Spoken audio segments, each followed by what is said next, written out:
Now I turn over to Banu for the presentation on cloud security, the basics, fundamentals, right? So Banu is a senior management, guru. So he runs the PMI chapter in California, and he's also he has a lot of certifications. He has a very good technology background in the cloud computing security areas. So I will turn over to Banu. Probably he can introduce better than what I did. So let me give control to Banu now. So Banu, you can I will stop sharing so you can start sharing.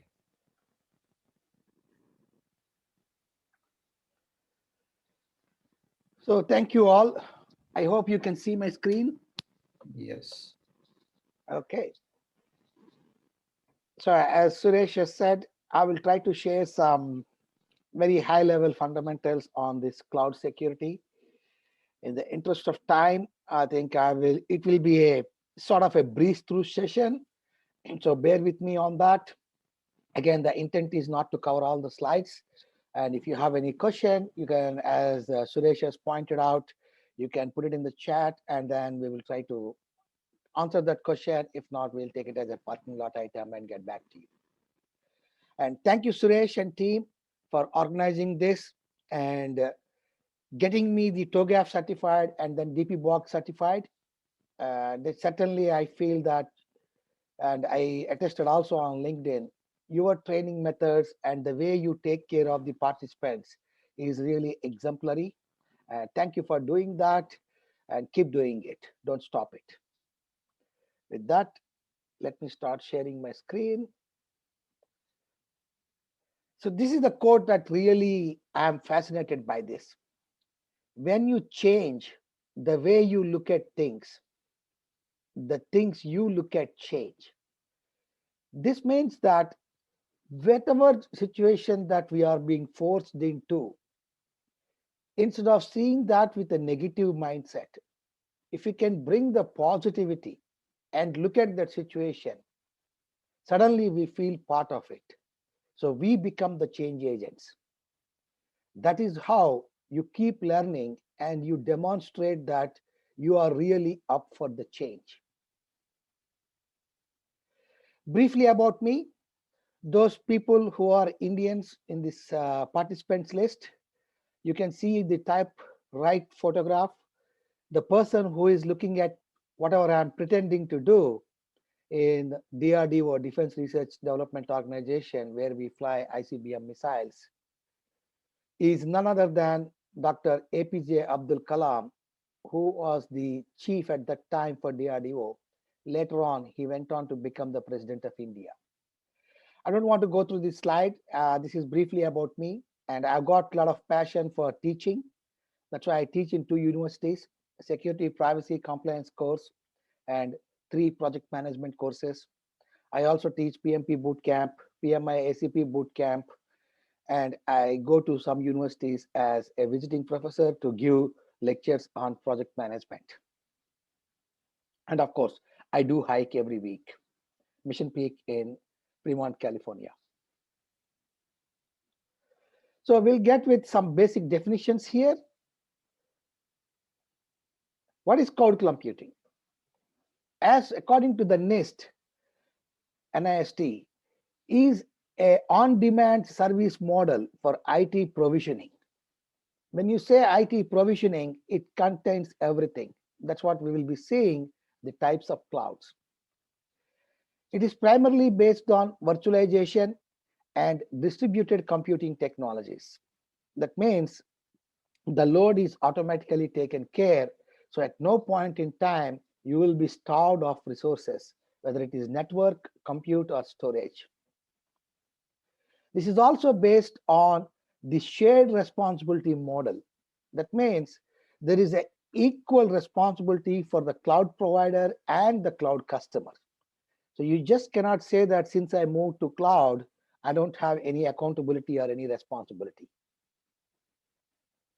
The architectures have these following characteristics: highly abstracted resources, near instant scalability and flexibility. That means the resources will have an elastic nature when provisioning. Depending on your usage, either they will expand or they will contrast. And the service model that people are putting in is service on demand and pay as you go or pay as you use. That means at any point in time, you are only paying for those resources that you are utilizing. The programmatic management is through web services and APIs. So anybody that is migrating to cloud, they should have excellent resources who are good at implementing the APIs. When we say implementing APIs, both from a data perspective as well as from a security perspective. Let me see, something is coming on the chat. Okay. So there are three ways that you can really get into cloud: IaaS, infrastructure as a service; PaaS, platform as a service; SaaS, software as a service. As you can see, if you can put this into 5 layers, the responsibility of the cloud customer and the cloud provider is shared like this. That is why any model that you go, it is a shared responsibility model. Most people get into this SaaS. They get onto the application, they want to use that SaaS service, the application on the cloud, and make sure that they have only the data and access responsibilities. Rest, they leave it to the cloud provider. What are some other benefits? Multiple locations. That means you are not location dependent for your services. If one location has got some problem, the cloud provider can switch to you to another location and still make sure that your services are not interrupted. Edge networks. This is what is catching up big way. People wants to give you reduce the latency in your service, thereby hosting you on the nearest data center, for lack of better word, near to you, so that the latency is reduced or minimized, which helps you to have improved timelines of response. Here it is called threat management, but it is more a threat intelligence. Because you are sharing or you are part of the cloud with another number of customers, the whole threat landscape is shared among all these people. So you are not only doing your threat management, but you are taking advantage of the threat intelligence because of the other threats that are being faced by the other customers. So that is another biggest advantage of going to cloud. All management plane in any form that you go, whether it IaaS or PaaS or SaaS, the customer wants that management plane. So what does it mean? That means the access control and the user provisioning is always in the hands of the customer, not on the cloud provider. If you talk about encryption here, the keys are with the customer. You will never give your encryption keys to the cloud provider.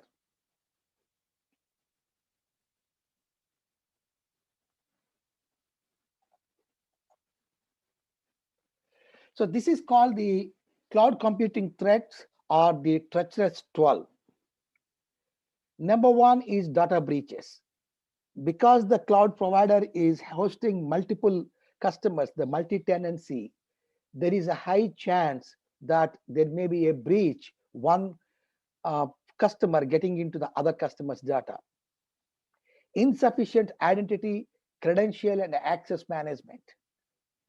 This happens because, for a simple example, if I move from a solution architect to an enterprise architect, not many organizations really do the due diligence of revoking the access that I have as a solution architect and then re-provision me for what I need as an enterprise architect. Most of the cases, I still carry the access that I have as an SA and any new access that I will get as an EA. So it becomes complicated. That is how the access control issues will come up. Insecure interfaces and APIs. This is where if you don't get a good developer who has got the security mindset, in other words, people also call it as secured by design. If you don't have that mindset, you will get into these type of issues. Then the system vulnerabilities. Some are known, some are not known. So you need to make sure that whatever packages that you are using, check always with the vulnerability database. And if there is any library that has got some vulnerabilities, discourage your developers from using it. Account hijacking. This happens number of ways. If the user is not aware of security, that's what it happens. Then, of course, every organization will have malicious insiders, whether it is a cloud provider or the cloud customers, everybody faces this issue for one reason or other. Advanced persistent threats, this happens because of the sophisticated hackers and state-sponsored hacking activities. So these threats will be always there. Data loss is another main thing that is happening in the cloud. Insufficient due diligence, again, at every stage, if the person who is responsible or accountable to make sure of the security aspects and the configuration aspects, if they are not doing their due diligence, you get into some threats. Abuse and nefarious use of cloud services. Just because it is there, and then you start with a SaaS solution with, say, 50 customers. If you don't really monitor that, suddenly the cloud customer may give you an invoice for, say, 200 customers. So you will be wondering, where are these users coming from?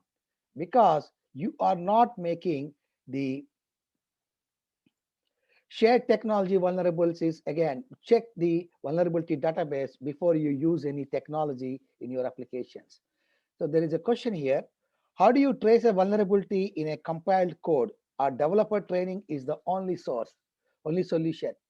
Yes, everything starts with user awareness. So developer training is a must. But before you deploy the code, put the code through some vulnerability scans. There are a number of tools available, and you go through the SAST, the static analysis of this code, and then if any vulnerabilities are coming in, try to fix them before you deploy that into, say, a UAT environment or really into the production environment. So that is the job of the InfoSec team.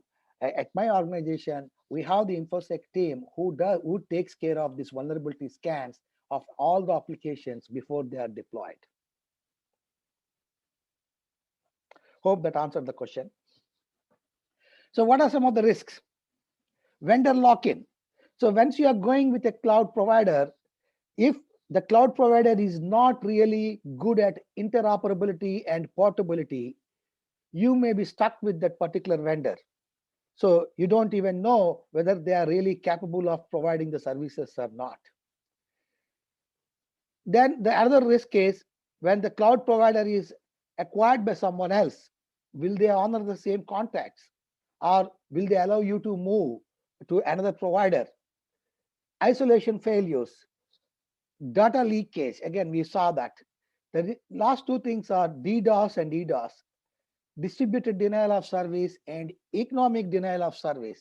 So this is what the bad guys will do it for you. And you will see in the next slide where I got all these things. And if you read that, you will find lot of risks and vulnerabilities. And here is the reference for that. Cloud Computing Security Risk Assessment, ENISA, European Network and Information Security Agency. They have got an excellent report, and that will be your basically the Bible for cloud security. Vulnerabilities happens, the AAA. I think all of you know what is AAA stands for. Authentication, authorization, and accounting, and some people call it as accountability. Okay. Lack of forensic readiness. Because if there is some security incident happens, if you want to really trace back, you need to have all the logs available to you, and somebody has to, the cloud provider has to prove to you that these logs are tamper proof. That means they are write only. Nobody has got any read access, so that you can reconstruct what happened with this particular security incident. Remote access management interface. This is where somewhere the problem will come, because they don't implement it correctly.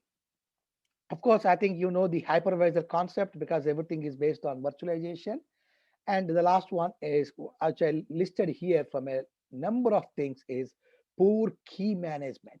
Never trust the cloud provider and leave the key management, or leave your private keys with the cloud provider.